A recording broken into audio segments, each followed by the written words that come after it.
This one was one of my new ones, and I didn't spray it in time, and so this is what happened.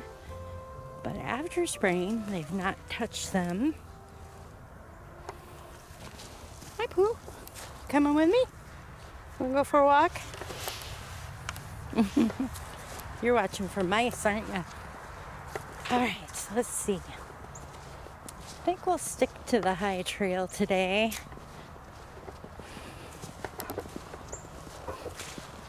This one got hit a couple years ago. Straight in the middle. The deer like to rub it and knock those branches off. I stuck a loose branch on it. That seems to have helped too. But bummer. And here's another one that got hit. The first year I put it in, the trunk seems to be healing fine. So maybe it'd just be a really tall grower. Nothing will grow back where they rub their antlers or whatever. And the top looks good. Unfortunately, it doesn't look as good as this one. I think this one's far enough along, they won't mess with it. Also, they don't like my solar lights that I put on, and I have been keeping up with the deer spray repellent. It really does work. It really does work. Yeah, so those were just a handful of the conifers that I've put in over the last 5 years, roughly. And first off, when I didn't keep up with the repellent spray, that's when those two trees got hit pretty bad. I did notice they don't really like the deer. It's mostly deer. I don't have a problem with the rabbits, mostly because you've seen Pooh walking around and Buddy. They kind of keep the bunnies away. And we also have a nice family of foxes that hang out, which are pretty cool to watch. They make me a little nervous, though, because my son often catches the kitties hanging out with them, and I just get scared that the fox is going to turn on them and hurt them or worse. But so far, nothing's happened to them. Coyote, though, that's another issue, but not up here, knock on wood. We just hear them mostly in the summer out in the fields and whatnot. Never caught them on our nature cameras we've got set up on the property here, so that's a good thing. Yeah, but what I've noticed is, like with the green giant thuja, something about the way the leaf structure is or something. I haven't noticed, even the ones I didn't spray early, nothing really gets at them. So that's a good thing compared to the other trees like my Norwegian spruce and the white pine. One of my white pines got hit, but that was a while ago. As long as you keep up with the spray and kind of strategically plant, you're usually good. At least it's worked for me. And I've been growing trees out here like these. Behind me are the American arborvitae. Those are my old boys. They've been moved a couple of times. I put them in, they were about 10 inches to 12 inches tall, and I planted those back in like 2008. I believe it was 2009, and they're just beautiful. It's beginning of 2025 here, and they're grown nice, and they make a nice little block, and I don't really mind them here as a block. I don't need them as a block right here. They work really good. There's a lot of birds and whatnot that nest up in these, so I like them for that as well. They're nice shelter for the birds and whatnot. All right, so I'm gonna go ahead, I'm gonna walk a little bit and just show you what it's like here. It is, I looked before I walked out here, it's about 28 degrees and the sun is out, which is awesome. That means the dome is warming up really nice. I know it is. I haven't checked my where's my phone? Where's my phone? Oh, that's weird. I thought I had my phone on me. Oh, there it is. Too many pockets. All right, let's see. Let's see. The dome is... Boy, this is hard to read out here. Boop. temp stick. The dome is at, ooh, nice, 55 degrees. That's excellent for the first week of January. I don't know if you can see that on there. All right, well, I'll turn this around and we'll make our way back there. And if you have questions, if you're watching this video and you have questions, I love to answer them for you. This is a fun experience living out here. It is a challenge, but I love sharing my experience with you. So hopefully someday maybe you can have a little bit of property to enjoy with nature and whatnot, whatever you feel free to do. All right, ask questions. Of course, on this video if you're watching it, or you know where I'm gonna say, my website blog. I love putting my website together, so it's really awesome when you guys actually come over, check it out, leave a comment. I know you've been there because I see it. I have stats analytics hooked up, but I really like it when you leave questions and comments, so keep that in mind. It's at brenthaas.com. All right, well, I'm gonna turn this around. I might go down the old trail. I haven't gone down in a while. Just so you can see a little bit, and maybe we'll find something neat. So here we go. See all the little bunny tracks? That's a really cool thing about this time of year, because you can see where critters are going and what they're getting into. This bunny's playing Russian roulette because there's foxes, there's kitties, and yesterday I saw a beautiful the red-tailed hawk was right up here. In fact, he was scoping out my bird feeder that is basically 10 feet from me. Here, I think he was watching for the birds that were coming and enjoying bird food. I'm going really slow right here because, gosh, a few years back, I totally wiped out. There's always ice underneath this light snow, and I wiped out and broke one of my good Nikon lenses, and I don't want that to get my camera that I'm using today, or any camera, or my body. It hurt. That was a hard fall. All right, anyhow, let's see here.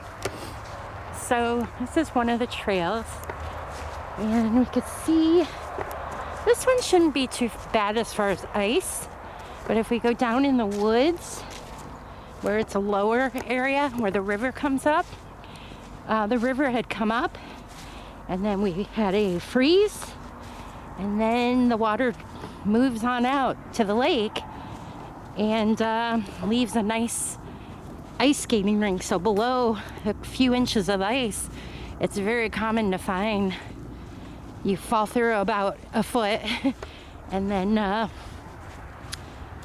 it's just muddy or frozen ground where the water has left. It's kind of cool. All right, let's see. Back here, the dome is right through there. Look at all that wood that has fallen and different bushes that are growing. Brush.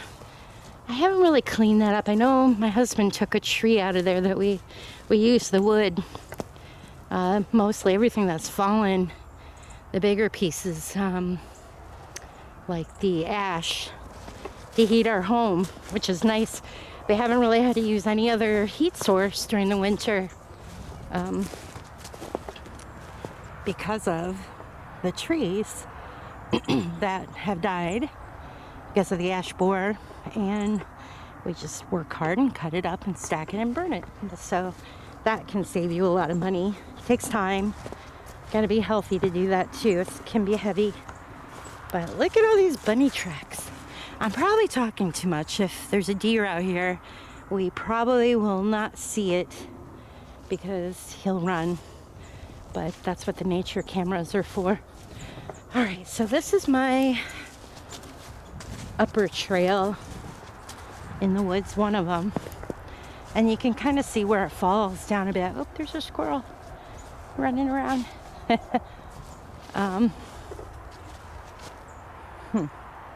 Lots of bunny tracks. Holy smokes. But see how that tree is leaning? We kind of leave it like that because if it falls, it's going to get wet and start breaking down. And you don't want that. It's good like that because it's drying. And then the boys and my husband can come out, and you can see on that one at the end how it's been cut. And then he's got it strategically propped up so I can come out and cut it and stack it as time allows. Gosh, I'll tell you what, I am half tempted to cut through there because I bet this is going to be icy. So I'm going to have to be real careful walking through here. There's a lot of little birds out here in the trees. Here goes one there. Nests, I see now. Oh, a squirrel's up there. I can hear him barking at the bird. That's funny. All right, I'm just going to be really careful. I just got my garden rubber winter boots on. Boy.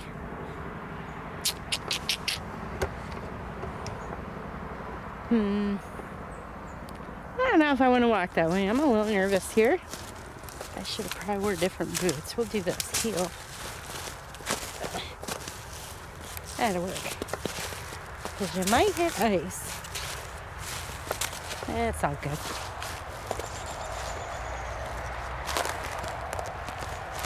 Oh, see, right here is an example of that. See how it's crunchy? Those are leaves that froze, probably from the water. The river didn't come up that far this time. Here we go.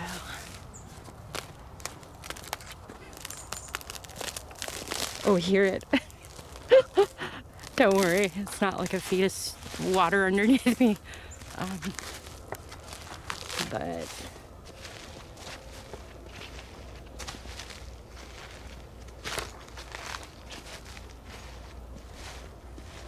I really need to post more of my nature camera footage.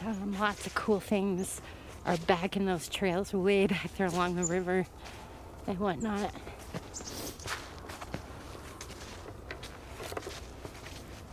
It's very peaceful. It's cold. I don't have my mittens on. I'm not cold, but my hands are cold. I don't have my mittens on. But, let's see. As you can see, there's a lot of maple and mulberry, hackberry.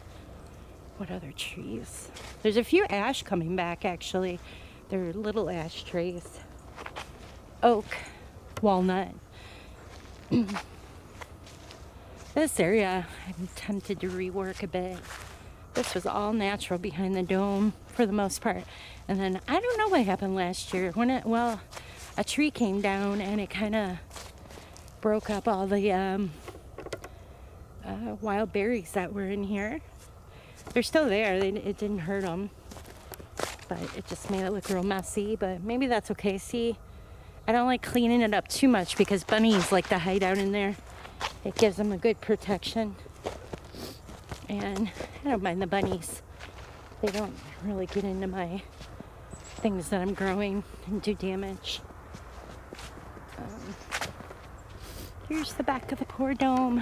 I say poor dome just because it's starting to look, it's looking older. This back side, north side, you can see I really need to take a power washer to it or something because it's got the mold growing on it, the algae, the green. And but it's taking in all the heat from the sun, which is nice because if you notice,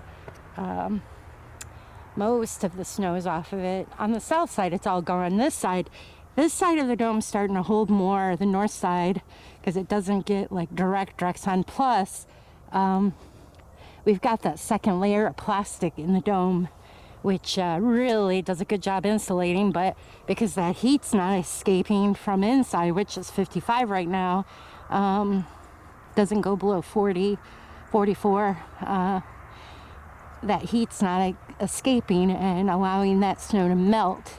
So potentially, if it got real heavy and it wasn't melting, that could be a problem, but it hasn't been a problem yet, so we're good. All learning.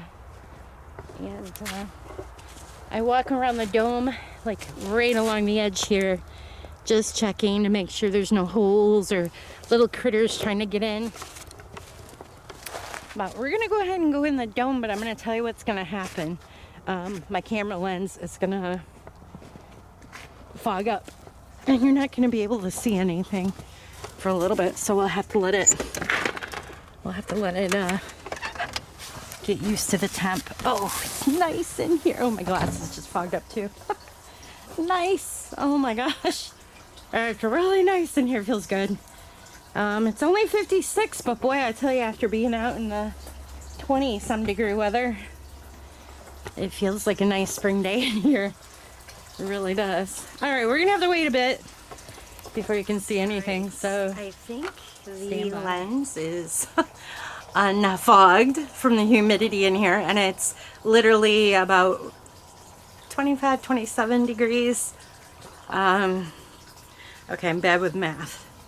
It's a lot warmer in here and more humid. Well, it's humid. It's humid outside too, actually. But anyways, I'm still not sitting in the chair that I brought out here a few months ago because somebody was commenting on one of my social media pages that you don't have anywhere to sit in your dome.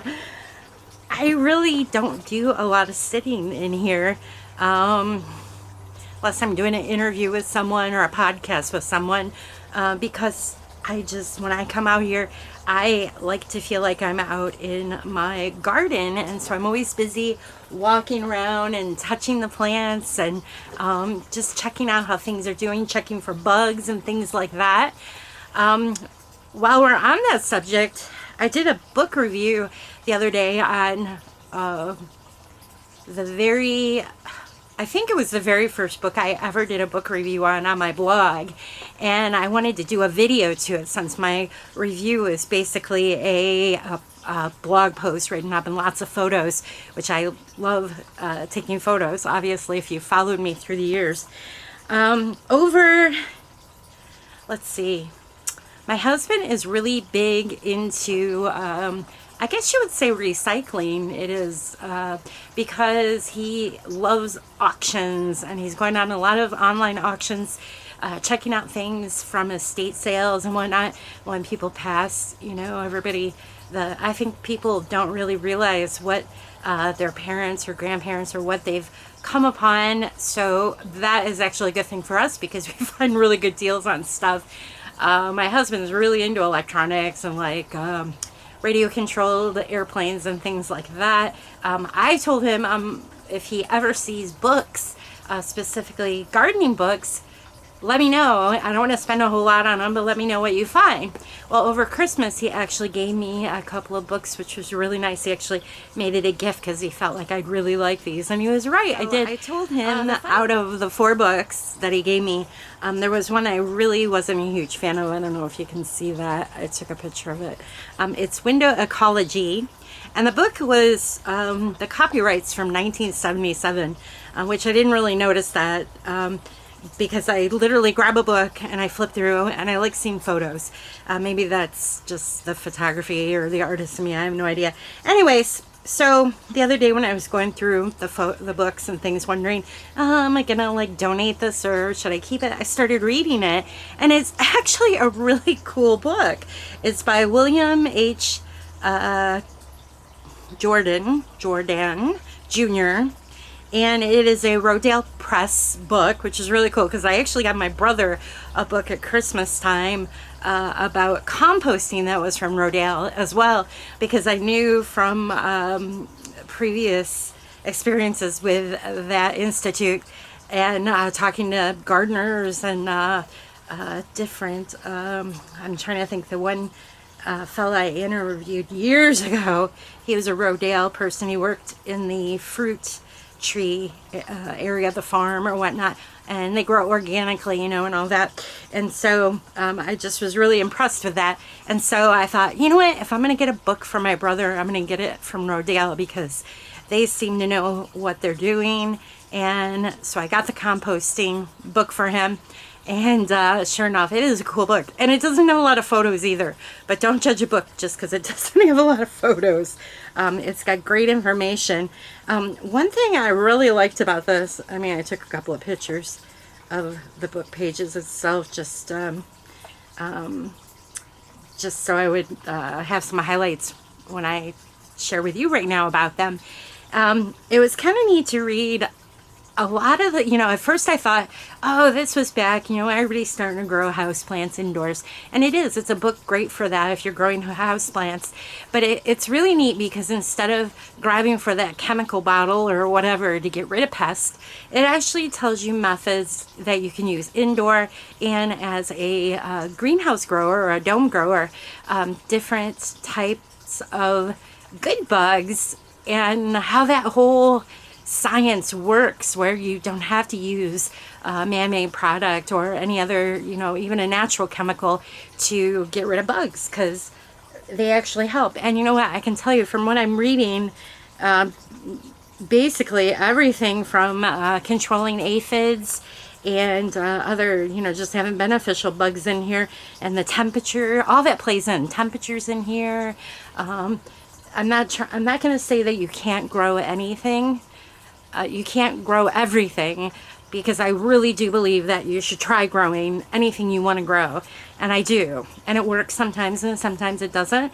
And that's another really big key point in that book, is encouraging you to write down what you've learned, take photos, whatever you need to do, to remember your research and what worked for you.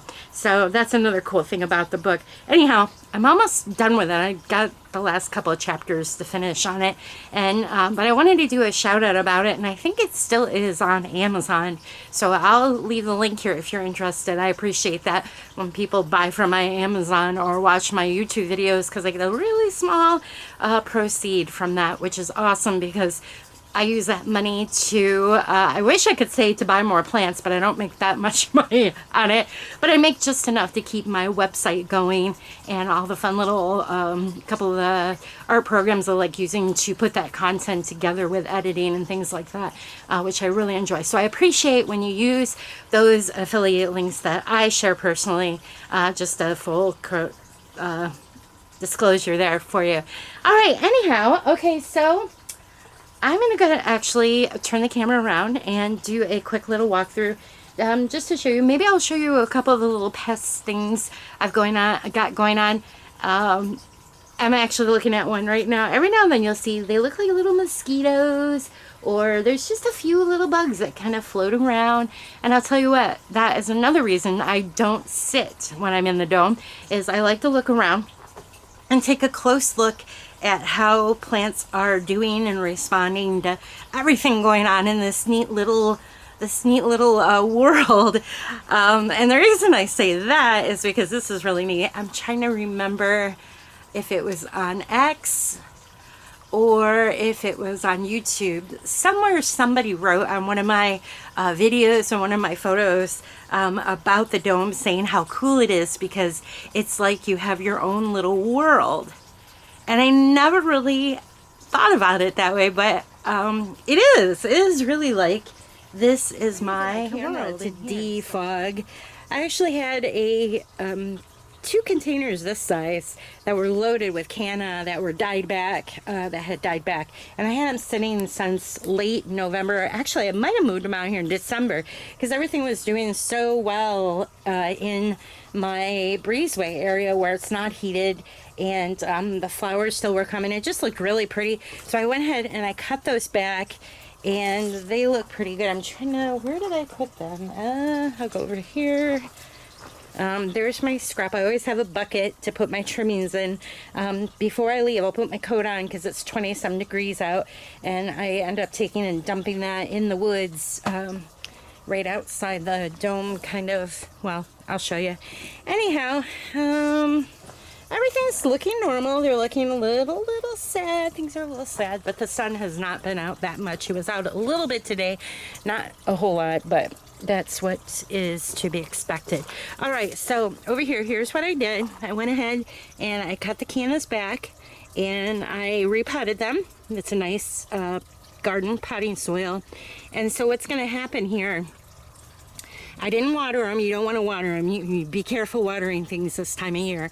You see this canna back here, I actually need to just go ahead and cut back, because as the temperatures start to rise in here, because the sun will start getting a little higher soon here, in about mid-February, late February, I'll actually see new growth coming out of this, which is really cool because I'm in Ohio hardiness 5B, so it's nice to get a head start on those. Those will grow nice and full, and I'll cut them back again, and the root systems get nice and strong on those canna tubers, and it gives you a little head start with your summer outdoor gardening, because then these end up getting moved outside.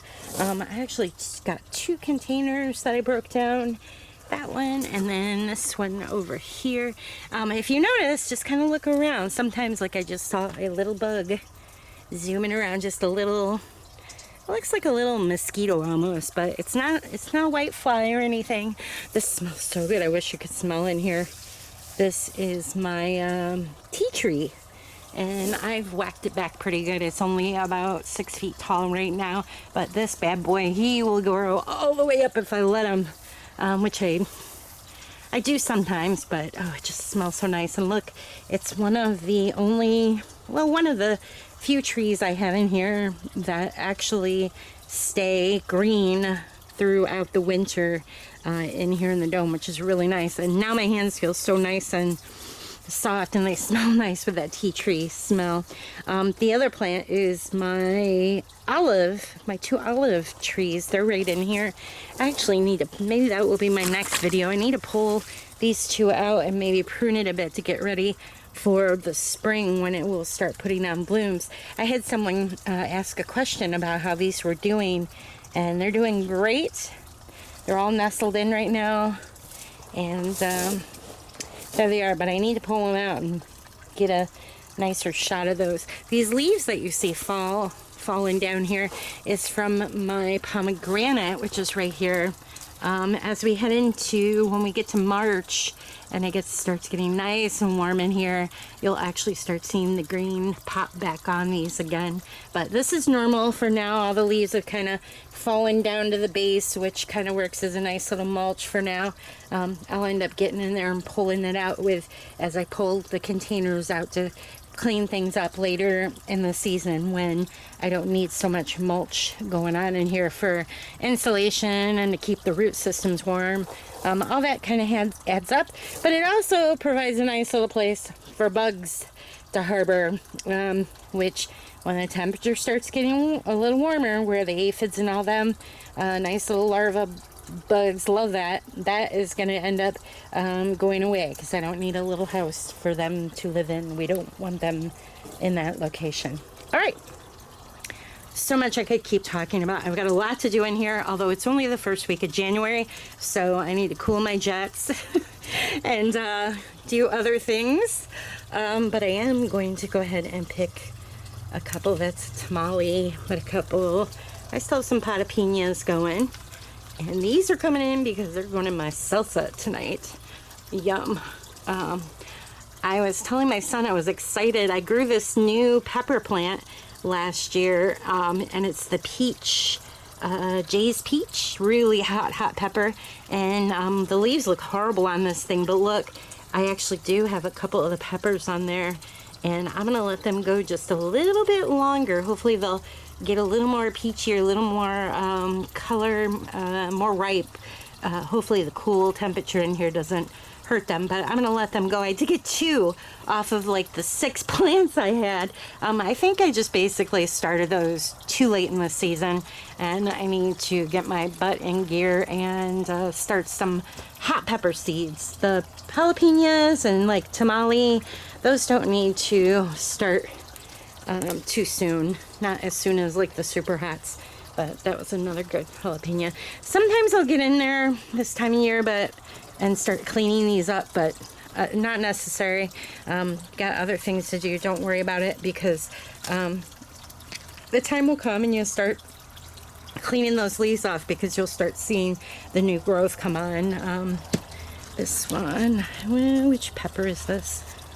I want to say, I don't have any peppers. Oh, this was that long red one. This was a long red forget the name of it. I think it was Burpee. Oh no, it was it was Cayenne. Oh, this thing was really good, except it was really hot. I actually put a little too much of that in the chili the other day. It was hot, but it was good. Just tone it down with some sour cream or something. Anyhow, yep. All right, time to put my hat on and bundle up and get back indoors.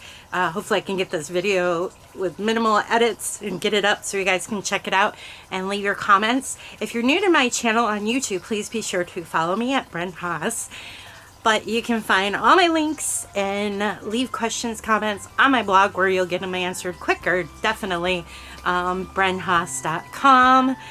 Thanks again, and I hope to share another video with you soon, so leave some questions so I can base my next video on what you want to know. So, see ya!